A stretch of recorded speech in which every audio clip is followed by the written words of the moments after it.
జర్మనీలో ఘోర రైలు ప్రమాదం చోటు చేసుకుంది. ప్యాసింజర్ ట్రైన్ పట్టాలు తప్పింది. అయితే ఈ ప్రమాదంలో ముగ్గురు మరణించారు. మరో 40 మందికి చాలా తీవ్రంగా గాయాలు కూడా అయ్యాయి.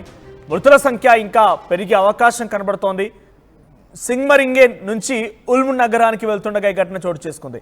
అటవీ ప్రాంతంలో ఆ ట్రైన్ పట్టాలు తప్పడంతో రెస్క్యూకి కూడా తీవ్ర ఆటంకం కలుగుతోంది. ఘటన పైన జర్మన్ ఛాన్సలర్ ఫ్రెడరిక్ మెర్జ్ సంతాపం వ్యక్తం చేశారు. So at least 3 people have died and 40 are injured in the train accident. So ఇప్పటికే ముగ్గురు మరణించారు, 40 మందికి చాలా తీవ్రంగా గాయాలయ్యాయి. ఇంకా ఈ ఘటనలో మరింతగా మరణాల సంఖ్య పెరిగే అవకాశం కనబడుతోంది. సో ప్రస్తుతానికి ఈ ఘటన పైన German south western state of Baden అటువంటి ప్రాంతం నుంచి వెటెన్బర్గ్ వరకు ఆ ట్రైన్ వెళ్తోంది. సో ఈ క్రమంలో మధ్యలో అటవీ ప్రాంతంలో ఈ ఘటన చోటు చేసుకుంది. డీరేల్ అయింది, పట్టాలు తప్పింది.